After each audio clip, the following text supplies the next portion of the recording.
if you get in bed with big gambling organizations, whether they're run by the mafia or so-called legitimate gambling organizations, don't be surprised when everyone wants a piece of the pie.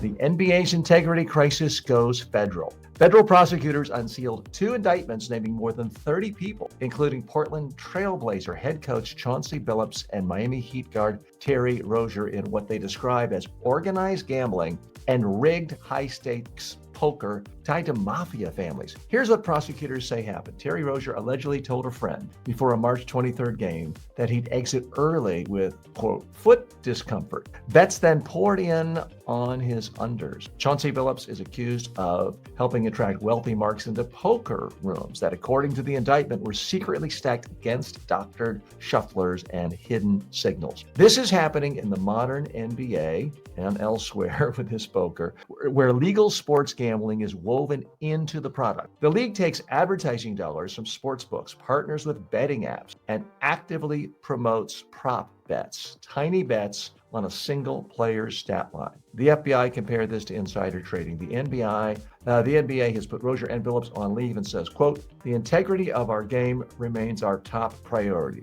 Yeah, right. But this is exactly the nightmare scenario. Inside information about injuries and rotations being sold, wagered on, and weaponized. The NBA didn't just flirt with gambling money, it married it. Now the honeymoon's over. When the league cashes checks from sports books, it also buys their scandal. Prosecutors say Rozier leaked that he'd leave a 2023 game early, and this let associates bet hundreds of thousands of dollars on his so-called unders. So this is a huge problem. What's the real message here? The NBA is shocked that gambling is taking place under its noses. Yeah, right. The NBA is just drowning in betting money, gambling money. It's everywhere. Ads, partnerships, deals, part ownerships. It's like putting a TV screen in every single room in your house, including the bathroom, and then being shocked that your teenage kids wants to watch screens. This is too rich. Let's dig a little bit deeper here. Other analogies spring to mind. I mean, it's kind of like saying, okay, we're going to have a boys' school for 13 and 14-year-old boys. And we're going to put it in the middle of a whorehouse, a prostitution house, whatever term you like to use. And we're going to have free tokens that buy all the services you want. And every day, these 13 and 14-year-old boys are going to have to go to school inside a whorehouse, and they're not supposed to sample the goods, but by the way, there are free tokens everywhere and then being shocked that they actually wanted to and indulge in the services of the enterprise. Now, forgive me if anyone finds that insensitive, but I think it's a bit apt when you look at the NBA and all the different ways it's making money off of gambling, and then to somehow act surprised and to come out with these statements that, our integrity is number one. Come on. Please, this is just absurd. I just can't imagine anything really sillier than this. This was inevitable. If you get in bed with big gambling organizations, whether they're run by the mafia or so-called legitimate gambling organizations, don't be surprised when everyone wants a piece of the pie.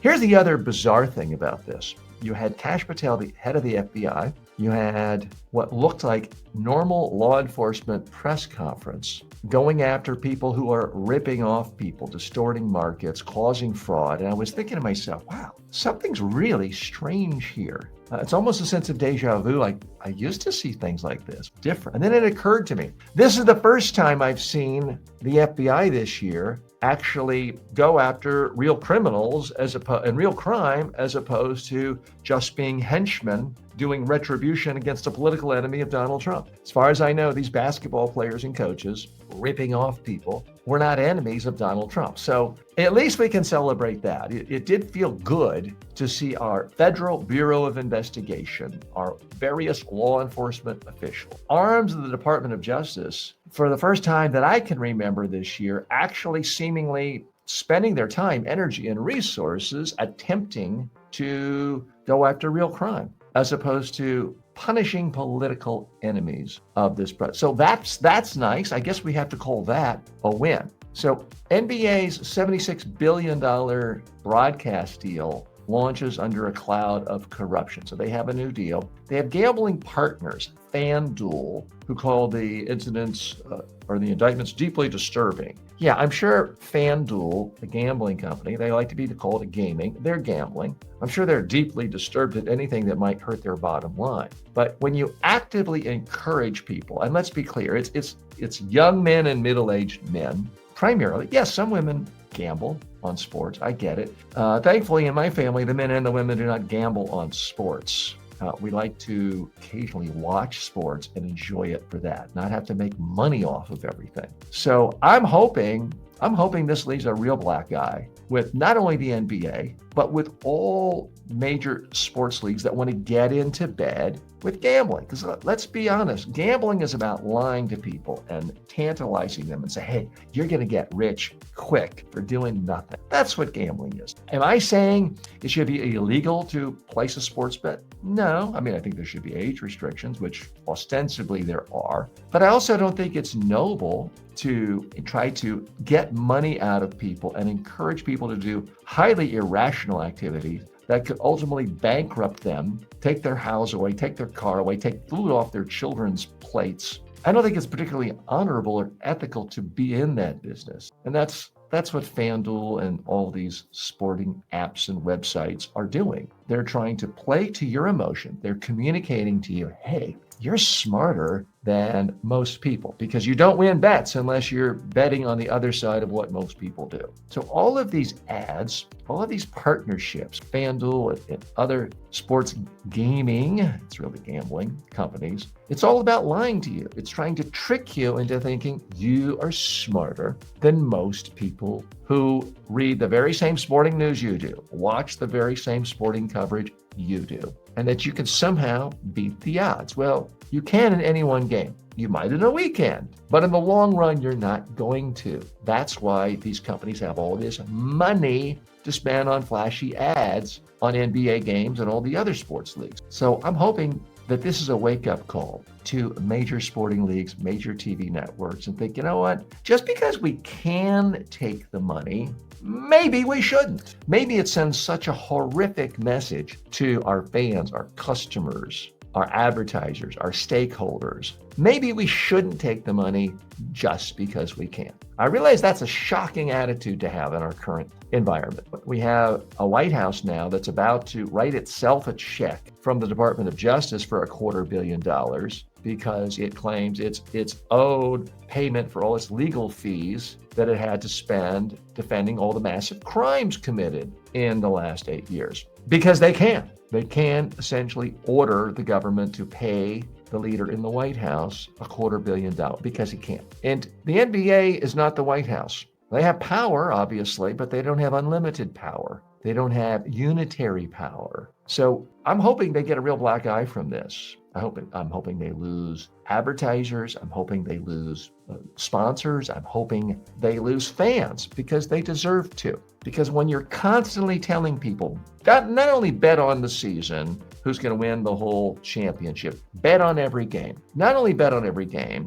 bet on every quarter. Not only bet on every quarter, bet on every player and how many minutes he played. All this nonsense where you slice and dice every possible way of manipulating someone into behaving irrational. And then you're just surprised that people in-house want to do the same thing. And I'm not excusing the behavior of the players or the coaches involved with this, but you got to ask yourself if a player is saying, why are all my friends and family getting rich gambling off the game and I can't get to that? It is, in fact, inevitable. I hope there's more investigations. And I hope more leagues decide they need to wash their hands. It's a filthy business. Now, is every business pure? No. Is my business pure? I'm sure at some point, YouTube and TikTok and Facebook run ads for products I think aren't helping people. And I do, by the way, I do place restrictions. Most of these social media platforms that I'm on, and we broadcast on about a dozen platforms a day and another 30 or 40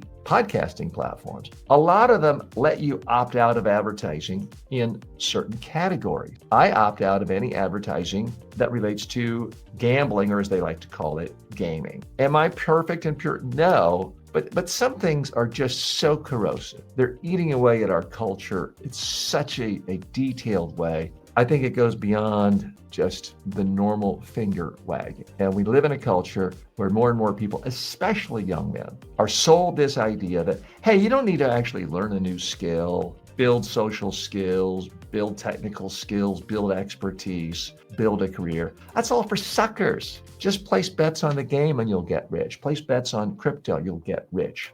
Place bets on who you can beat in a video game. This hard work, this building a career, this getting a real education, that's all for suckers. This is playing into that. And it's having an extraordinarily corrosive effect on our society. Again, I'm not saying all gambling should be illegal. I have played blackjack before at a casino, not in the last 20 years, but I have done it. I'm not holier than thou. But there's a big difference between occasionally doing some kind of gambling where you got to drive to it or there's some big barrier, and having it on your cell phone, ads coming to you every second of the day by people you like, respect, admire, telling you, bet, bet, bet, now, one click, bet. There's just a huge, huge difference there.